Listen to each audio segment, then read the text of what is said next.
Ciclamino, moltissimi pensano che quando la pianta è così, quindi che sembra secca, sia da buttare e in realtà no, perché proprio da lei si può recuperare il bulbo ed ottenere tantissime piantine, proprio come queste. Seguite il video perché vi spiego tutti i passaggi, ma soprattutto ve li mostro per poter ottenere tantissime piantine gratis in una maniera assolutamente facile e veloce. E sono certo che se proverete a rifare ciò che vi mostrerò, alla fine sarete davvero contenti dei risultati che otterrete. L'esperimento lo inizierò con una pianta esattamente come questa, che apparentemente sembra morta, ma in realtà vi assicuro che non lo è. Primo esperimento. E in questo video, proprio per farvi vedere che questa è una tecnica molto valida, vi mostrerò ben due esperimenti. Una su questa piantina che ha un bulbo un pochino piccino e un'altra su un bulbo che è molto più grande. La fase iniziale è identica per tutte e due, quindi bisognerà tirare fuori la pianta dal vaso e con delicatezza tirare via tutto il pane radicale che ricopre il bulbo e considerate che poi, una volta spoglio, occorrerà togliere sia le foglioline che le radici. Aiutandovi con delle forbici, mi raccomando, se ce la fate, sterilizzatele, perché è sempre meglio. Dopodiché andare a tirare via la parte superiore. Tagliare. So che sembra una brutta cosa, ma vi assicuro che è davvero utile al bulbo. E continuare ad eseguire i tagli sino a che lui non sarà completamente privo di radici e di foglioline. E il risultato finale dovrebbe essere un qualcosa di molto simile a questo. Per completare l'opera di pulizia non resterà altro che sciacquarlo o sotto un rubinetto o come in questo caso all'interno di una bacinella con dell'acqua. Sciacquare energicamente, dopodiché asciugare. Questo è il risultato che si è ottenuto, quindi si potrà procedere con la suddivisione del bulbo. E per farlo sarà sufficiente procurarsi un cutter o come in questo caso un coltello, sterilizzare bene le lame, andare nel centro esatto del bulbo e con un taglio netto dividere a metà. E questo è il risultato che si è ottenuto. Due perfette metà dal quale, se tutto andrà come si spera, si otterranno altrettante piantine che si potranno mettere direttamente nel terreno. Considerate però che adesso, andando a toccare nel punto di taglio, è bagnato. Bisognerà aspettare per evitare che eventuali funghi, muffe o batteri presenti nella terra passino poi nel bulbo, e quindi lo potrebbero danneggiare addirittura facendolo seccare, che si crea una pellicola protettiva. Basterà lasciarli per circa 48 ore all'aria e tramite l'ossidazione questa si creerà.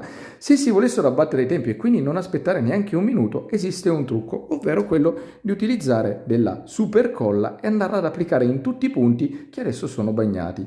Crea la patina protettiva. Per questa operazione io consiglio sempre di mettere i guanti, quindi applicare la colla è un'operazione davvero semplice e veloce, però è tassativo che tutte le parti nel quale sono avvenuti i tagli, quindi che toccandole adesso sono bagnate, vengano ricoperte completamente dalla colla, in modo da evitare che poi rimangano delle, passatemi il termine, finestre aperte per eventuali funghi, muffe o batteri.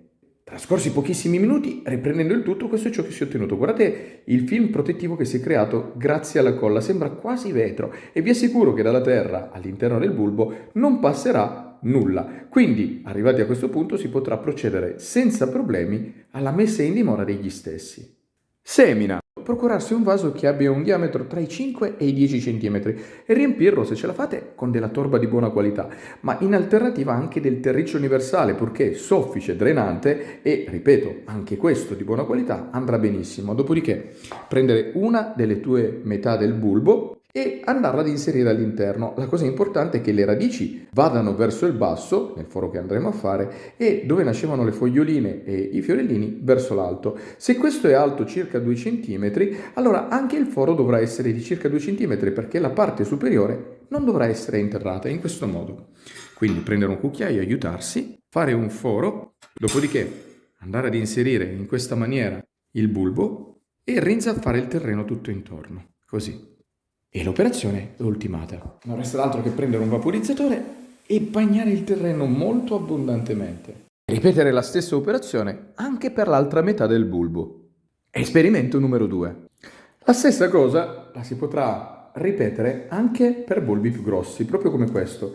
In questo caso il bulbo era talmente grande che l'ho potuto dividere in 4, quindi prima in 2 e poi ancora in 2, quindi per un totale di 4. Questo è già stato trattato, guardate un po', gli ho messo la colla circa 10 minuti fa e toccandolo adesso è assolutamente perfetto.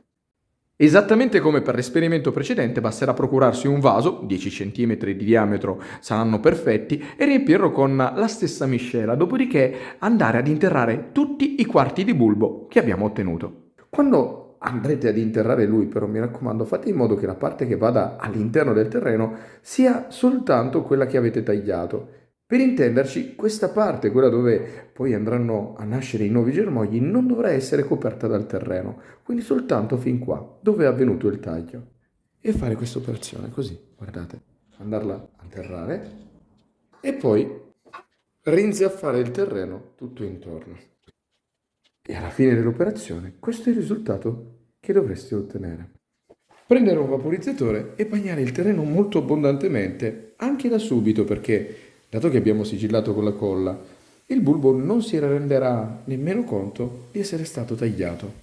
Alla fine dell'operazione, questo è il risultato che si è ottenuto, quindi non resterà altro che mettere l'oro in un punto dove prendano molta luce, ma mi raccomando all'inizio non i raggi del sole diretti, perché se troppo forti potrebbero comunque danneggiare i bulbi e farli seccare. Risultati del primo esperimento. Trascorsi all'incirca 2 settimane, riprendendo uno dei 2 vasetti, si può notare che tutto sta procedendo nel migliore dei modi, proprio perché all'apice si stanno creando dei germogli, ma soprattutto non c'è tracce di funghi, muffe o batteri e il bulbo è assolutamente integro e sano. E infatti, trascorsi 2 mesi, riprendendo lo stesso vasetto, si può notare che quei piccoli germogli si sono sviluppati in foglioline alte circa 6-7 cm. Non resterà altro che aspettare che la piantina cresca e inizi a produrre i primi fiori. Risultati del secondo esperimento. Trascorso all'incirca 1 mese, riprendendo uno dei quarti di bulbo che abbiamo tagliato, questo è il risultato. Guardate un po' che cosa sia avvenuto. Ci sono le prime foglioline che stanno nascendo. Eccole qua. Direi che davvero tutto sta procedendo nel migliore dei modi. Spero che si veda dal video. E se si va a guardare dove abbiamo eseguito i tagli, proprio qua, non c'è traccia di muffe o di marciume. Trascorsi all'incirca 2 mesi, questo è il risultato che si è ottenuto. Dei 4 pezzi ottenuti sezionando il bulbo, tutti hanno iniziato a generare delle foglioline. Quindi significa che ognuno di loro è sopravvissuto al taglio ed è diventato una piantina a sé stante. Guardate un po'. Col passare del tempo le piantine si sviluppano sempre di più. Guardate questa, che tra le 4 è quella che si sta sviluppando decisamente più in fretta, come abbia fatto crescere tantissime foglioline. Queste sono le prime 4 che erano nate e cresciute, ma poi ci sono quelle che sono spuntate qualche giorno fa che già adesso sono assolutamente perfette. Arrivati al 5° mese, la pianta si è sviluppata davvero tantissimo. Guardate come le foglioline nuove stiano crescendo. Ogni fogliolina che nasce diventa sempre più grande rispetto a quella precedente. E se si va a guardare alla base, proprio qui, si può notare che il bulbo è ancora perfettamente integro, non c'è traccia di funghi, muffe o batteri e proprio sopra, all'apice dello stesso, si stanno creando tantissime foglioline. Risultato finale. Alla fine dell'operazione, questo è il risultato che si è ottenuto, quindi da un singolo bulbo, 4 piante assolutamente perfette. E se si va a guardare, i fiori sono esattamente come quelli della pianta che ha generato il tutto. Le foglioline anche sono grandi, belle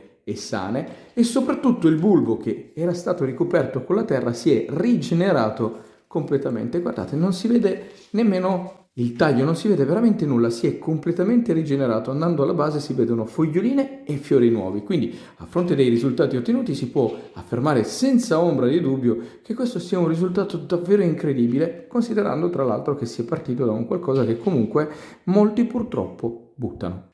E con questo il video si conclude, spero che vi sia servito per imparare qualcosa di nuovo, di utile e di divertente. Se vi è piaciuto però mi raccomando lasciate un commento, mettete un mi piace, ma soprattutto iscrivetevi al canale perché a voi non costerà nulla, però per me è davvero importante. Quindi detto questo un saluto e al prossimo video.